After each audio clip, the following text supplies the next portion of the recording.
É isso aí, gente. Que bom receber vocês aqui mais uma vez.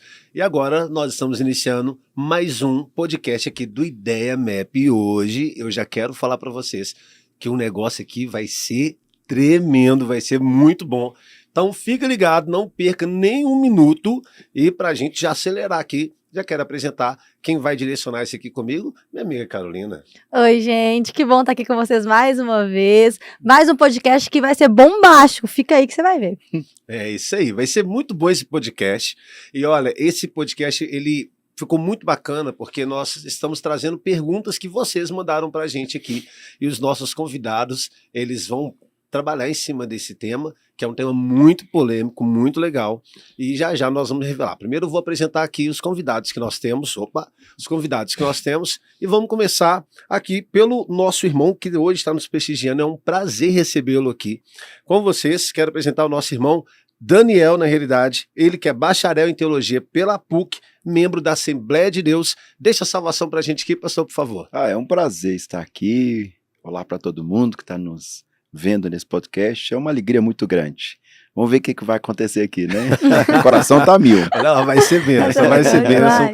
Para quem não sabe, o Daniel, ele é professor em teologia, é um professor assim, muito requisitado. Muito bem. Quantos alunos mais ou menos? Gente, eu paguei ele para falar essas coisas. Pode requisitado. Quantos alunos mais ou menos você já deu aula assim? Olha, eu sou professor desde 2013. Eu devo ter dado aula para uns 20 mil alunos. Uau. Em torno disso. Pensa eu já aí. cheguei de uma vez só a ter 3 mil. Na faixa disso. Tá vendo aí, gente? Uau. Tô falando que hoje tá pesado, você não tá acreditando, hoje tá pesado. Vamos lá. E agora o nosso outro convidado, nosso próximo convidado, também é uma pessoa que nós temos a honra aqui de receber. Um homem de Deus, um cara que tá crescendo demais dentro da palavra, e Deus tá usando ele assim de forma absurda. Quero apresentar para vocês ele. Pera aí que a ficha aqui é extensa. Ele, eu vou ter que ler aqui. Olha, ele na realidade, ele tem 21 anos, é jornalista, missionário, pregador do evangelho, cursa teologia na Quadrangular, e ele ama a área de comunicação social, e eu estou falando dele, do missionário David Rodrigues. Fala pra gente, meu irmão, Glória prazer te receber aqui. Glória a Deus, alegria, viu? Tá aqui, bênção. É uma honra, um privilégio, tenho certeza que vai ser incrível, vai ser bombástico, tenho certeza que esse tema que nós vamos tratar hoje, o Senhor vai ministrar muito em cada coração. Amém. Amém. Mais ou menos quantas igrejas aí você já pregou, mais ou menos? Nossa, como eu já venho exercendo o chamado, Sim. né, desde 2021, eu já devo ter pregado em mais de 200 igrejas. Uau, né? que isso. Muitas igrejas. Então, nesse ano de 2022, no final de 2022, eu dei uma diminuída em questão de agenda, porque eu estava pouco, né, participando da igreja local, porque como as agendas estavam, né, Crescendo. durante a semana e crescendo, e conciliando com o trabalho, né, comunicação, jornalismo, faculdade de teologia, e ainda a questão das agendas, viagens missionárias, ficou bem pesado. Então, esse ano eu dei uma diminuída, mas deu um total de mais de 200 igrejas. Uau, que benção, que benção. Bom, gente, então vocês já viram aí que o negócio aqui, Carol, hoje tá só peso pesado. Nós somos pior que minha filha. Então Vou ficar aprendendo aqui. hoje. Hoje nós vamos aprender demais. Gente, hoje já vou revelar o tema para vocês. O tema é polêmico e o tema é: Judas foi salvo ou não foi salvo? Bom, nós temos aqui, né, os nossos convidados, a qual eles vão dar primeiramente a opinião deles, puramente falando, e nós vamos trabalhando, nós vamos conversando. Isso aqui, na realidade, né, não é bem um debate, é um bate-papo mesmo. A ideia que nós fazemos é um bate-papo, uma troca de ideias, onde eles vão expor a opinião deles, nós vamos expor a nossa, nós vamos conversar, e o final de tudo é fazer com que o reino cresça, que você consiga aprender e absorver. É claro que todas as dúvidas que foram mandadas para a gente aqui, na medida do possível, nós vamos colocando elas, mas eu tenho certeza que você vai aprender. Bom, então, vamos pegar por ordem aqui. Se a gente for pegar por ordem alfabética, né, digamos assim, começa pelo Daniel e depois pelo David. É isso mesmo, tá certo. É isso mesmo, tá certo, né? A, B, C, D, E. Tá certo. Vamos lá. Tô brincando, Daniel. Saber como dirigir. Prefere Daniel, pastor Daniel, professor Daniel? Pelo amor de Deus, Daniel é um nome tão bonito. Então pronto, vamos Fica à Daniel. vontade. Daniel, fala para mim, na sua opinião, o que você acredita em relação a Judas? Claro que nós não podemos afirmar, né? Nós não podemos afirmar, não cabe a nós esse direito de falar assim, foi ou não foi para o céu. Mas se a gente fosse analisar pelas estatísticas, pelo que a gente acredita, Judas foi salvo ou não foi salvo? Olha, pastor, a gente, quando trabalha texto bíblico, Aham. a gente trabalha duas informações. Informações internas e informações externas. Por exemplo, ninguém sabe como é que seria Patmos se nós não tivéssemos textos externos. Sim. Porque João em Apocalipse não fala isso.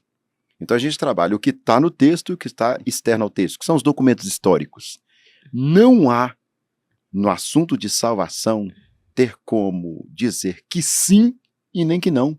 E não é só de Judas, de ninguém. Se você perguntasse para mim assim, Paulo foi salvo? Como que eu posso te afirmar isso? Essa resposta não existe. Vê se você percebe. Uhum. Não há como dizer. Isso é tão particular, é tão pessoal. E nós estamos em épocas especulativas, né? Eu, por exemplo, eu ouço demais aluno me perguntando o que era o espinho na vida de Paulo, pelo amor de Deus. Sim. Eu tenho um cacto inteiro na minha vida, cara. Você está preocupado com só um espinho na vida de Paulo? Ninguém sabe. Não há informação sobre isso. Então, a salvação, isso fica planificado, no sentido de que não tem como saber. E eu sempre digo, meus alunos, o grande dia do Senhor, que é o dia do arrebatamento, será um dia de surpresas. Por quê? Porque muita gente que nós já colocamos no inferno vai subir. E muita gente que a gente tá certo que vai subir, vai ficar. Então isso é tão pessoal, é tão íntimo, que não tem como, não há resposta para essa pergunta. Né? É aquela brincadeira que a gente faz na aula de teologia quando o aluno chega muito afoito. Olha, meu querido, morre e pergunta para Deus.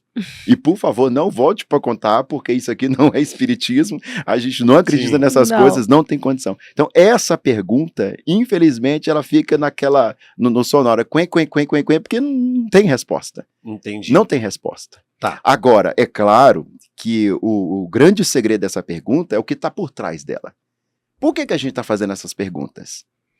Porque ele tirou a própria vida? Será que é isso que está por trás dessa pergunta? Esse é o grande segredo aí. Judas foi salvo ou não foi salvo? Porque você nunca viu perguntar se Paulo foi salvo ou não. Uhum. Na cabeça da igreja em geral, Paulo foi salvo. Sim. Mas tem como garantir isso? Entendo. Tá, beleza. Vamos segurar, daqui a pouco tem uma pergunta.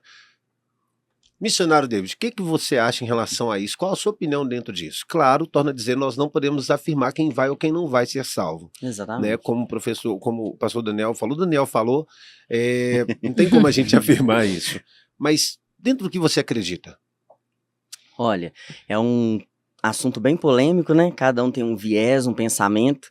E essa abordagem, né, do pastor Daniel é bem interessante, porque quando a gente coloca em evidência o texto sagrado, a Bíblia, a gente consegue afirmar diversas coisas. Só que tem aquela coisa, né, as afirmações internas e externas.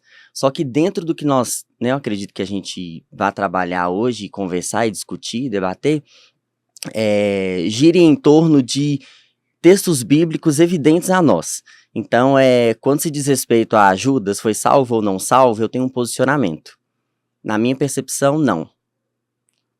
Davi, mas qual que é a sua abordagem? Qual que é o seu posicionamento quanto a isso? Eu não digo que a não salvação de Judas está relacionada à traição, porque Pedro negou, mas Pedro alcançou perdão por arrependimento. Porém, outras pessoas com aquela ideia de hipergraça não relaciona a Judas não ter sido salvo, né, em relação ao que ele fez. Então, tem aquela coisa, Judas foi salvo? Em que viés? Pela traição ou pela não crença? Então, eu acredito que foi pela não crença a Cristo que Judas não foi salvo. Então, na realidade, do seu ponto de vista, Judas, ele não creu em Jesus, seria isso? Não creu. Não creu. Não creu. Entendi. E o senhor consegue basear isso aí em alguma afirmação específica? Sim, tem um texto que eu até trouxe ele para mim não esquecer. João 17:12, diz assim: durante o meu tempo aqui com eles, eu os protegi com o poder do nome que me deste. Eu os guardei de modo que nenhum deles se perdeu, exceto aquele que já estava a caminho da destruição, como as escrituras havia predito. E existem outros textos também que falam, né, que quem não crê será condenado. Como é que é o final do versículo? Exceto aquele que estava a caminho da destruição, como as escrituras havia predito. Então, na realidade, aí o texto, na sua opinião, ele está se referindo a Judas. Está se referindo a Judas. Então ele já estava predestinado, digamos assim, vamos usar essa palavra, a ir à perdição? A ir à perdição. Não seria- Esse texto diz filho da destruição, né? Outras versões vão dizer filhos da perdição. Então é interessante a gente entender isso. Aqui se refere a Judas e Qual que é o texto? de que já estava, João 17:12, Certo. e de que já estava predestinado tudo isso. Então eu acredito, né, tenho o meu posicionamento de que Judas não foi salvo pela não crença. Entendi. Então, nesse caso, lembrando que eu estou fazendo a pergunta aqui para o missionário David, mas é aberto para todos conversarem também, tá? Então, nesse caso aqui, se Judas, aí eu deixo aberto para todos, se Judas, ele já estava meio que, vamos falar assim, pelo que nós estamos conversando, meio que predestinado a fazer tudo isso, a passar por tudo isso, e não necessariamente foi algo, sei lá, acidente ou uma escolha dele, seria ele passível de ser responsabilizado por aquilo, uma vez que ele foi predestinado, ele já era filho da perdição? Essa pergunta é grande. Uhum. A gente teria que fazer uma série de podcasts para responder. Sim, com certeza. Olha Porque que eu aí tô tem disposta. escolha, responsabilidade e liberdade. Uhum. Traz responsabilidade. Se a gente analisar a história do Sim. Brasil, muitas pessoas que foram libertadas, né, pela lei da princesa, elas não quiseram ir. Por quê? Porque uma vez que eu estou livre, eu sou Tem que responsável arcar pela com minha as comida, consequências. pela minha bebida, pelo Sim. meu viver. Então a liberdade, ela traz responsabilidade.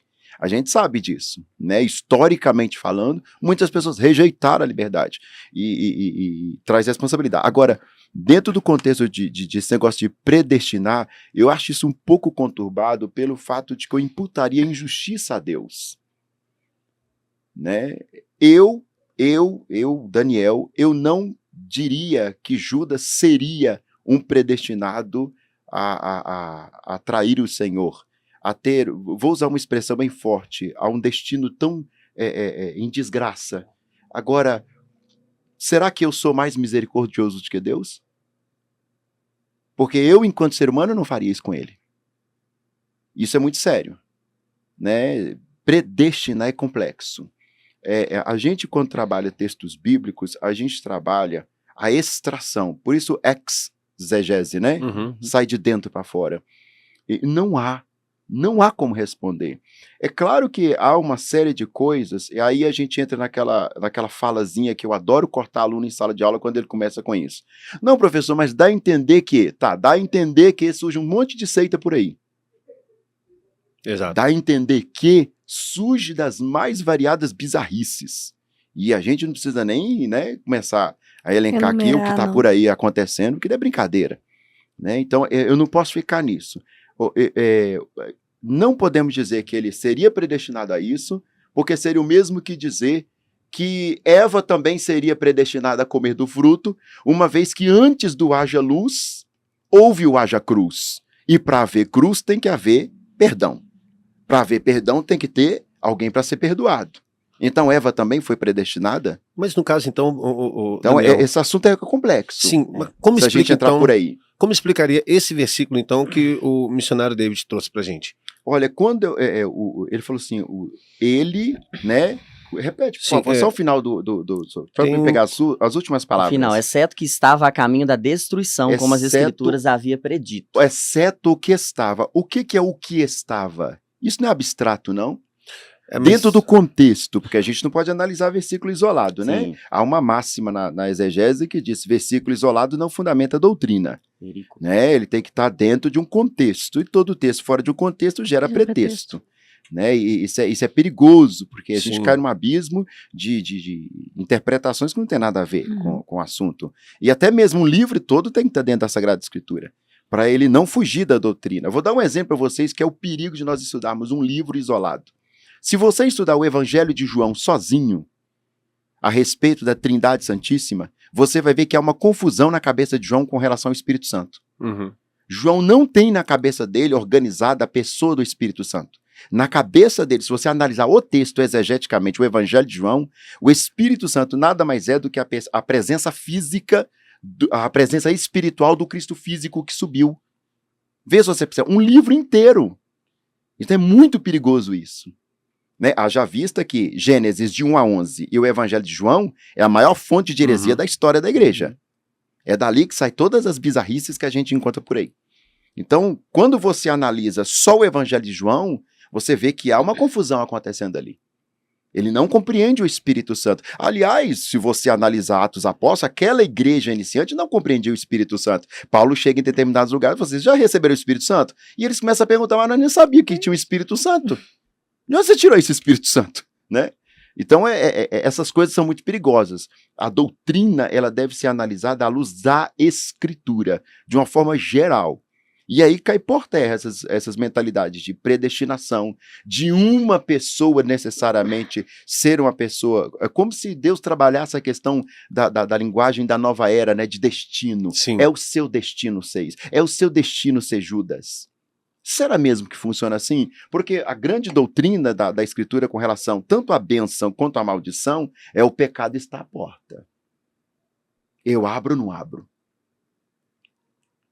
É mais responsabilidade do Judas de que necessariamente de alguém que teria que fazer aquela ação. Agora, uma coisa muito interessante. Certa feita, Jesus está sentado com os discípulos e diz para eles todos na mesa, um de vós há de me trair. Você já notou que todos eles começam a se perguntar, sou eu, Senhor? Uhum. Por que a gente está imputando em cima de Judas essa responsabilidade tão difícil, se todos eles começaram a perguntar, sou eu, Senhor? Suponhamos que nós estamos conversando aqui, de repente eu falo assim, alguém pegou meu celular? Aí todo mundo começa a perguntar, será que fui eu? Por que eu vou perguntar, será que fui eu? Porque de alguma forma poderia ter sido eu. Ninguém ia perguntar ali, será que sou eu que vou te trair, Senhor? Se ninguém tivesse, de certa forma, inclinação para ser o traidor. Todos eles. Tá. No caso, então, ok. Eu entendo o ponto de vista dos dois, é legal. Só que a pergunta, lembrando apesar de que a gente nem tem ponto de vista, a gente está falando a mesma coisa. Sim, sim, Uhum. entende? Mas para mim não fica claro quando se coloca dessa forma. Aí a pergunta que fica é que dentro do versículo 12, lembrando que eu estou trabalhando com as informações que vocês estão trazendo, ok? Dentro do versículo 12 está falando sobre esse filho da perdição. Lembrando que aqui nós estamos lendo uma oração que Jesus estava fazendo, enfim. Sim. Então ele está falando sobre esse filho da perdição. Quem seria então esse filho da perdição? E se, uma vez definido quem é o filho da perdição, o que faz ele tornar o filho da perdição? As escolhas que ele faz ou, de fato, um direcionamento que ele já tem para fazer aquilo? Porque está falando que seria para que a escritura se cumprisse dentro do que vocês estão falando. Uhum. Como que explica, então, esse filho da perdição? Explica a partir da construção do texto. Desculpa, eu antecipei, né? Não. A construção do texto. As coisas estão acontecendo e João não está sentadinho ali de tocaia como se fosse um repórter vigiando a vida de um artista. Uhum. É um texto construído décadas depois. E ele olha para trás, o escritor sagrado, ele olha para trás e faz uma análise, um verdadeiro vá de todo acontecimento e com um objetivo específico vai ter a sua teologia. A gente tem que entender que o texto bíblico não é um livro necessariamente narrativo do ponto de vista histórico. Uhum. É um livro narrativo do ponto de vista teológico. O autor quer transmitir uma mensagem. Será que estava acontecendo necessariamente ipse litera, né, do latim, do jeito que ele está anotando ali do que aconteceu? Porque cada autor, você vê que ele traz uma perspectiva a partir de um ponto de vista.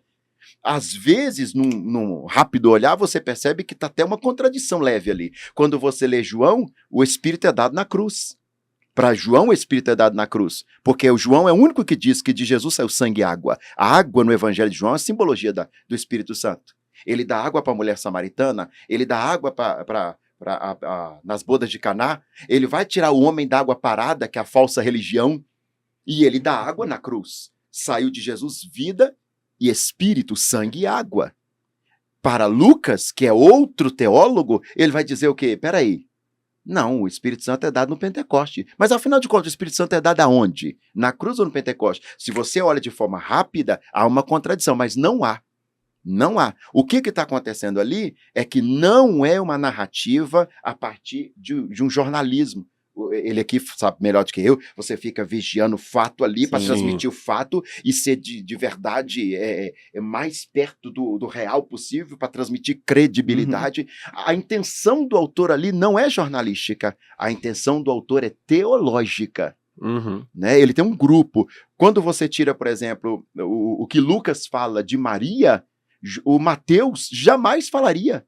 Imagina Lucas falar de Maria, alegra-te cheia de graça és tu entre as mulheres, que é um cara globalizado, moderno para o seu tempo, para o Mateus, que é extremamente judeu, falando para judeus, uma sociedade do varão, ser um escândalo. Você está entendendo? Então, toda essa teologia, ela nasce a partir de um pressuposto que elabora o fato e entrega o produto. E isso tem que ser visto. Né? Porque a gente começa a observar as coisas, como o pessoal costuma falar dos textos de Moisés, do Pentateuco, não, dá a impressão que é um jornalismo que está acontecendo ali. Não é. É uma construção teológica. Sim. É aí que mora a verdade do texto. Então seria incorreto nós falarmos que Judas não foi salvo. Seria incorreto que a gente falasse que foi e que não foi. Não, eu sei. Claro que torno a dizer, não cabe a nós definirmos, mas fazendo assim, algo Não. que dependesse da gente, se a gente olhasse assim, pelo que nós sabemos, é incorreto dizer. Desculpa a expressão, é presunçoso. Porque a Bíblia não dá autorização para eu fazer isso. Se o senhor for meu pastor a vida toda, e eu na beirada do seu caixão, eu não posso dizer, foi para o céu. Eu não posso dizer. É presunçoso. A autorização da Sagrada Escritura, ela examina, pois, o homem a si mesmo. Sim. E a autorização da Bíblia também examina as Escrituras. O outro, eu não tenho condição de fazer. Quando Paulo vira para Timóteo e ele vai ser empossado bispo de Éfeso, por ser jovem, ele está entrando num conflito ali grandioso, e Paulo precisa, como o pastor dele ali, que ele chega para lá nas decisões dele, Paulo nem diz, você nasceu para ser bispo, ele não atreve a fazer isso. As coisas da espiritualidade de uma pessoa é tão dela que o próprio Paulo não se atreve a dizer para que Timóteo foi chamado. Pelo contrário, ele só diz, atente para que você foi chamado. Ou seja, ouça o seu coração. Tá, Não ok. é eu que te digo, é você que tem que saber o que você é. E nessa espiritualidade pós-moderna que nós estamos vivendo hoje, onde muitas pessoas querem dizer o que nós seríamos, né? E isso é muito complexo. E aí nós paramos nessas prerrogativas de querer analisar, inclusive, se Judas foi salvo ou não. Certo. Eu estou preocupado se eu vou ser ou não. Sim, o que também não tem como afirmar. Do ponto de vista da fé, sim. Porque o Espírito opera em mim, eu sei de mim. Tá, olhando É fé. o senhor para você, você consegue sim. falar, mas para o Mas outro você não consegue não, eu dizer. não tem não jeito. consigo dizer. É Então, muito complexo. ok. Nem o esposo com a esposa, nem o pastor com a ovelha, Sim. nem o professor com o aluno, ninguém. Sim. Tem um seguidor nosso que ele colocou aqui que, na opinião dele, Judas não foi salvo porque ele cometeu suicídio. Até que ponto isso interfere ou não no quesito de salvação? Vamos começar por você, missionário Davi. David. Perfeito. Judas ter cometido suicídio, muita gente deve pensar assim, né? Pedro negou, mas Pedro alcançou o perdão. Porque Pedro se arrependeu. O destino de Pedro foi alcançar outros. O destino de Pedro não foi tirar a própria vida, porque em Judas houve remorso, não houve arrependimento. Diversos textos você pode encontrar isso. E é interessante a gente entender isso porque Judas ter cometido suicídio foi uma decisão a partir de um remorso ao qual não foi bem administrado, vamos assim dizer, né? Eu vou tentar encontrar uma palavra melhor. Mas a questão de Judas ter cometido esse suicídio foi por não ter encontrado a resposta naquilo que precisava. Cristo encontrou e ouviu do próprio Cristo de que ele seria um pregador e de que teria uma missão após aquilo. Então é interessante a gente começar ao discutir sobre isso, entender sobre Judas cometeu suicídio por quê? Um arrependimento não leva alguém a cometer um suicídio, o arrependimento leva alguém a cumprir o propósito de Deus, seja onde estiver. Agora, Judas não encontrou esse arrependimento dentro dele e nem reconheceu que precisava em Cristo encontrar isso, diferentemente de Pedro. Pedro recebeu uma grande obra e cumpriu.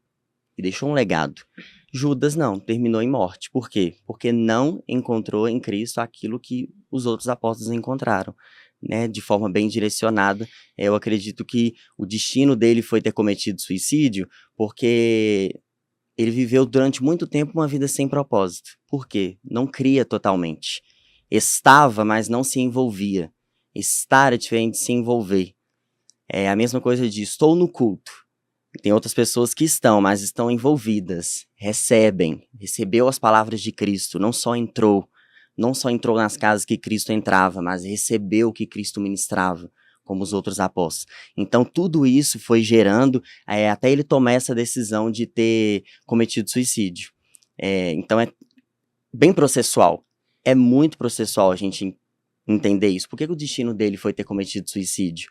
Porque durante toda a caminhada ele não encontrou motivo algum para continuar aquilo que Cristo queria que os apóstolos continuassem. Pedro continuou. Então, na realidade, dentro do que o senhor falou no início, Judas não teria sido salvo, então, não pelo fato do suicídio, mas porque ele não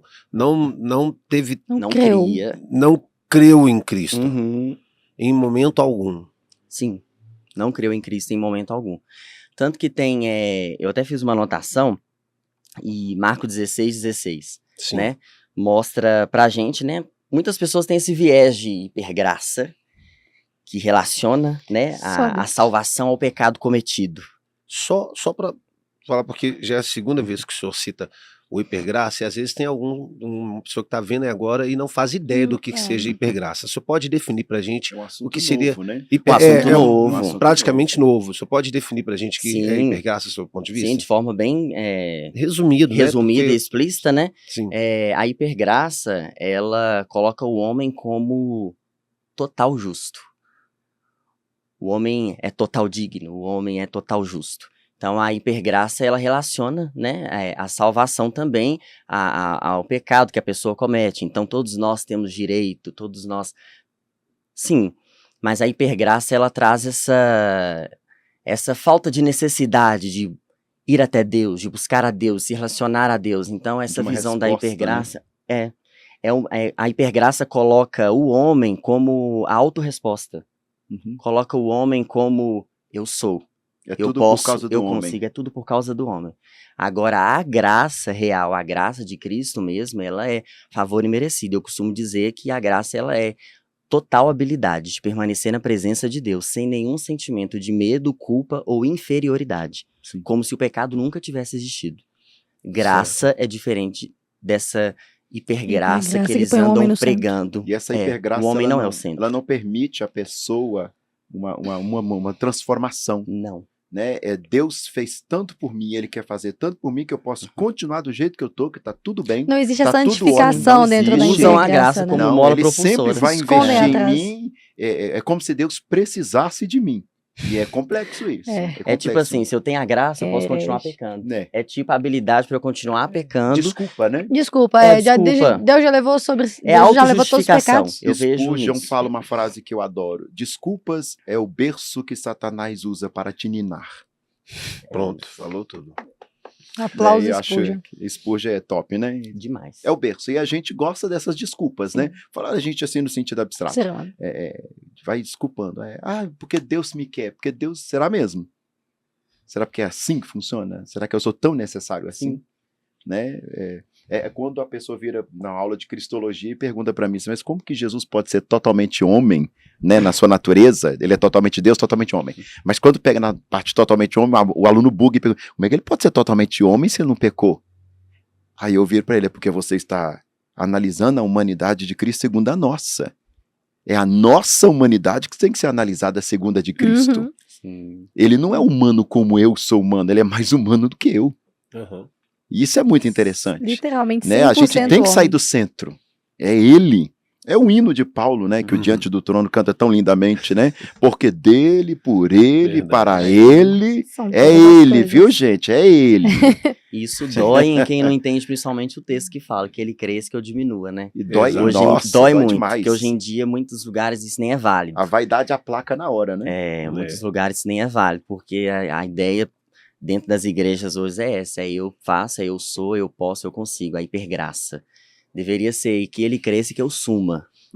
Aí quebra total essa ideia de que eu posso, eu consigo, eu vou. Mas o grande inimigo da humanidade é a nossa idolatria, né? Exatamente. Como que a gente gosta da idolatria? Isso é Sim. interessante. E nós vamos criando nossos ídolos. Sim. A gente vai criando ídolos a partir de premissas históricas, de sucesso, premissas de currículo, premissas políticas. E os ídolos vão sendo levantados. Nosso coração é bem treinado em formar ídolos, né? Completamente idolátrico o nosso coração. Então, quando você vê Moisés se atrasando para descer e o povo adorando o bezerro, cara, aquilo ali é tão metáfora da humanidade. Não está distante. Nós gostamos dos nossos ídolos. Certo. É abre e fecha aspas, né? Sim. No caso, eu peço até desculpa que eu cortei sua linha de raciocínio. Estava em Marcos 16? Não, já finalizei. Tá. Okay. Falei sobre relacionar a salvação à crença, baseada em Marcos 16:16. Ok, entendi. Bom, então, na realidade, o que nós estamos vendo até o momento é que Judas, então, na realidade, se nós pudéssemos imputar alguma coisa em Judas relacionado à salvação ou não salvação, não seria pelo fato do suicídio necessariamente, mas sim pela falta do arrependimento. Arrependimento não, pela falta de crer. Isso. Certo? E você colocou também, o missionário David, que Judas ele não arrependeu, ele teve um remorso na realidade. Bom, a diferença entre arrependimento e remorso, do seu ponto de vista? Vamos lá. Eu costumo dizer que remorso é voltar a morder. Arrependimento é quando eu decido deixar. E Judas voltou a morder? Eu não vejo que Judas voltou a morder pela decisão final que ele tomou. E eu vejo que Judas ele teve esse remorso pelo não arrependimento, essa ausência de Cristo em si. Então, o remorso para nós, né, aplicado a hoje, é voltar a morder. Em relação a Judas, foi um falso arrependimento, mas um total remorso também. Por quê? Porque ele não decidiu tomar uma decisão de chegar até Cristo depois da decisão que tomou, depois do que fez, né, de ter vendido e tudo. Então, eu vejo remorso assim, voltar a morder e arrependimento, deixar. No caso, não seria a ideia do arrependimento, uma vez que a gente sabe que ele, ao vender Jesus, ele conseguiu uma quantidade de 30 moedas, correto? Mas depois ele desprezou essas moedas. Não seria um sinal de arrependimento, no caso? No meu pensamento, eu diria que Judas se arrependeu sim. O problema de Judas não é arrepender. O problema de Judas é arrepender na direção errada. Ele se arrepende diante da religião. Sim. E a religião, ela sempre coloca para nós pressupostos. Né? Faz o voto, faz a campanha, faz a novena, faz 7 dias. Tem sempre alguma coisa na religião para eu fazer, para alcançar a graça. A graça é, de certa forma, alcançada mesmo. Eu dou um pulo e quanto mais esforço eu dou nesse pulo, eu alcanço ela. Na religião é assim que funciona. É sempre procedimento, sempre tem um protocolo para cumprir. E se ele não tivesse devolvido coisa nenhuma e simplesmente tivesse voltado até Jesus? Uhum. O problema não é, talvez, o arrependimento ou como o nosso caro colega vai dizer, arrependimento e remorso, obrigado. Mas talvez ele ter feito isso na direção errada, que é o problema de muitas pessoas que podem estar nos assistindo agora, né? Para qual é a direção do seu arrependimento? Para o seu pastor? Para a sua comunidade? Para que o outro veja? Ou é para Cristo? Porque a religião em si mesma ela é frágil para esse atendimento. Eu duvido aqui com todas as forças da minha alma que Jesus recusaria, porque o próprio Jesus é que diz em João, aquele que o Pai me der, de maneira nenhuma o lançarei fora. E como o Pai nos dá a ele? Através do arrependimento. Né? Ele vai até os maiorais da sinagoga e devolve o dinheiro. Uhum. Era só ele ter ido a Jesus. Daniel, mas será que isso não é só uma questão, tipo, de nomenclatura? Porque eu acredito que o arrependimento verdadeiro, ele leva a gente a Cristo. Leva. A palavra, na real, Remorso, não. é mudança de rota, é volver, Uhum. voltar-se a Deus. Então, se ele teve algum tipo de arrependimento, esse arrependimento deveria fazer ele se voltar. Senão é só remorso, é só E o que culpa. representa a Eu questão acredito. de fé para ele no tempo dele? Numa sociedade teocrática, onde a religião praticamente representava Deus? Será que nós não estamos exigindo demais dele? Porque eu estou vendo ele a partir de um panorama muito melhor, inclusive, que dele. Olha a época que eu estou analisando as coisas. Mas no contexto que ele vive, eu não faço ideia de que é uma sociedade teocrática, Uhum. onde a religião e o templo é o centro, Uhum. onde a fé é o centro. Às vezes o que ele estava fazendo ali era o verdadeiro. E quantas pessoas acham que na cabeça dela está fazendo certo, e moralmente poderia até ser, mas não é na direção certa. Não é uma questão de nomenclatura. É na porta verdadeira que a gente tem que bater. Sim. Mas eu não consigo ver ele se arrependendo da forma certa, mesmo que seja dentro da cultura, fazendo Não. o que ele achava certo, e simplesmente acabar no suicídio. É o mesmo que você dizer que todas as pessoas que procuram as falsas religiões, e aqui eu não vou dar nome em nenhuma delas, Uhum. em respeito às pessoas que estão assistindo, Claro. pode ser delas, Sim. e lá necessariamente não estão buscando espíritos enganadores, mas Deus. Uhum. Quantos testemunhos nós já ouvimos de irmãos que vieram para o evangelho depois de bater nessas portas? E eles buscaram com sede de Deus. Entendi. Isso é muito interessante para analisar. Porque aí, não que a gente esteja na hipergraça, Sim. mas a gente também não pode atropelar o ser. Não pode fazer isso com o ser humano. É ele que está fazendo o processo do arrependimento. E isso é muito interessante. Que porta que eu estou batendo? Será mesmo que essas pessoas estão enganadas do ponto de vista consciente? Eu quero ser enganado, mesmo eu querendo ser Deus? Mas então, é isso. Elas podem não saber que elas estão sendo enganadas. Viu?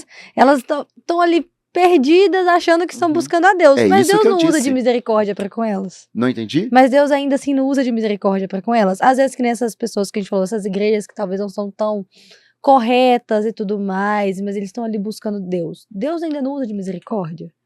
Por que com Judas, mesmo se ele fez a coisa certa dentro da sociedade, o que ele acreditava que Moralmente era certo, falando. moralmente falando, Hum. por que no final ele acabou no suicídio? Por que ele acabou assim? Porque ele não bateu na porta certa. Entenda uma coisa. Que a gente começa a discussão dizendo se ele foi salvo ou não. Uhum. Gente, o que isso é a salvação? a gente não... O que é a salvação? Na minha cabeça É de responder? arminiano, né? Eu venho da corrente batista, a Assembleia vem da corrente batista, né? Nós somos arminianos. A salvação é uma mesa preparada de Deus. Uhum. Tem tudo que você precisa para viver. Agora cabe a você, que está com fome, se levantar e se servir da mesa de Deus. Ou seja, Ok. é uma proposta que implica uma resposta. Não tem hipergraça aqui. Uhum. Tem diálogo, Uhum. comunhão, encontro. Tem uma mesa preparada, eu estou faminto. E essa mesa preparada é salvação. A minha fome se chama pecado. Eu preciso acalmar esse leão que está dentro de mim. Vê se você percebe. Aí eu te pergunto, quantas mesas são colocadas? Maravilhosas, com cara de Deus, com nome de Deus, enganando milhões. Entendi o que Como você que quer dizer. funciona agora? Como que a gente responde isso? É só a gente sair aqui na rua, aqui fora. Você vai ver centenas de portas em nome de Deus, com o nome de Deus na porta. Mas será que mesmo que Deus está ali? O próprio livro de Apocalipse vai dizer: Babilônia tornou-se morada de demônios. Não era. Isso é uma simbologia de uma instituição que era de Deus e agora não é mais. E o que a palavra vai dizer? Sai dela, povo meu. Isso é muito interessante. Uhum. Aqui implica, pastor, a resposta da proposta da salvação. A resposta desse projeto que Deus coloca à nossa disposição a partir do pressuposto que eu também sou responsável. Decisão. É uma decisão. Essa palavra é maravilhosa, né? Decisão. E a gente canta, né, na igreja: eu quero ser, Senhor amado, Como um vaso quebra. Quebra a minha vida. Não quebra, ele não quebra. É eu que me quebro. O texto diz isso. Estando o vaso na mão do oleiro, eis que o vaso se quebrou. É o vaso que se quebra. O oleiro não quebra. E a gente vê, gente, dentro das nossas igrejas, que não necessariamente é uma proposta errada, é a mesa verdadeira, é uma igreja séria, né? Eu falo das nossas instituições que nós estamos inseridos, e as pessoas não querem fazer uma experiência de se alimentar e se sentar da mesa. Elas querem fazer o aspecto lúdico da religião. E acha que fazer uma experiência com a comunidade de fé é fazer uma experiência com Deus da comunidade de fé, o que é um perigo grandioso. Ela acha que o simples fato de arrepiar, de chorar, de sentir um negócio aqui, e isso é o que Deus está fazendo na vida dela, e ela não entende que aquilo ali é a emoção dela. Não estou dizendo que a emoção não faz parte. Né? A experiência de Deus na minha vida não me desumaniza, pelo contrário, ela me humaniza cada vez mais. Aliás, tudo que tem a ver com salvação é humanidade. Quanto mais desumano eu estou, menos salvo eu tenho que estar. Né? Santidade é humanidade. Isso é maravilhoso. E aí, quando você pega essas pessoas que estão na nossa igreja, 10, 20, 50, praticamente da época da fundação, e você olha para a pessoa para estar do mesmo jeito, e detalhe, chega uma pessoa que aceitou Jesus ontem, entregou a vida dela para Jesus ontem, e já mergulha, e pá, e entrega, e veste a camisa, e procura o pastor, eu quero trabalhar, e a pessoa começa a ficar enciumada. Mas fulano chegou outro dia, como a avó fala. Fulano chegou e estudia. A avó fala assim, né? Estudia e já tá virando quase um pastor da igreja. Não é que ele chegou, estudia e tá virando pastor da igreja, é porque ele já chegou se quebrando. Eu tô aqui muito tempo e nunca me quebrei. A mesa está preparada. O vaso está na mão do oleiro. Mas será que ele se quebra? A cena de Moisés, quando ele vai entrar para ver a sarça ardente, implica uma posição. Isso é de uma espiritualidade profunda, gente. Antes de entrar na minha presença, tira a sandália dos seus pés. Posição. Posição. Deus requer posição. Eu penso que das minhas investigações da espiritualidade, dessas coisas todas, que a gente não vai ficar aqui com presunção, analisando a igreja toda, que isso é grande demais para nós, né, gente? Mas eu penso que das nossas observâncias por aí, o posicionamento é o que mais tem implicado com relação de Deus trabalhar no nosso meio. As pessoas não querem se posicionar, pastor. Verdade. Tem um repertório de desculpas, e o Spurgeon acabou de dar uma surra na gente com relação a isso, então é um repertório de desculpas infindável, mas não quer se posicionar. Quer, mas não se posiciona. Então depende de mim? Não é que depende de mim, mas o Senhor, nosso Deus, é o mesmo Deus que fala, para entrar na minha presença, você quer contemplar a sarça pegando fogo? Você quer entender o que está acontecendo aqui? Tira a sandália do seu pé primeiro. Ou então, quando ele vira para o outro profeta e fala, põe-se de pé e falarei contigo, mas o senhor não fala com o cara que está na barriga do peixe? Que implicância é essa comigo? Para eu ouvir o que Deus tem comigo, precisa de uma posição minha. Põe-se de pé e eu falarei contigo. A hipergraça, como nosso amigo colocou aqui, maravilhosamente bem colocado, porque é um assunto em debate, né? Muito atualizado, e que retomam tanto de coisas históricas, inclusive da salvação que a gente chama de universalista, também não pode ser motivo para a gente falar de uma mini graça. Salvação é um encontro, é o perdido encontrado, não é um perdido capturado. Isso é muito interessante, porque uma coisa é a captura do pecador, outra coisa é o encontro. Eu te achei, eu te encontrei. Né? E como o Salmo vai dizer, dependendo do lugar onde nós estávamos, o Senhor se encurvou para nos arrancar de lá. O esforço de Deus quer dizer que eu não faço nada. Agora eu fico deitando, criando barriga, né? E Deus vai fazer tudo, e glória a Deus, e aleluia, amém. Não faz sentido. Eu tenho que me posicionar. Entendi. Olha, a mesa está aqui. É igual a mãe fala, gente, o almoço está pronto. Se você não vier comer, você vai ficar com fome. Você vai ficar com fome. Pelo menos lá em casa é assim. Ó, gente, vou só fazer o último bate e volta aqui, coisa rápida, o nosso tempo agora.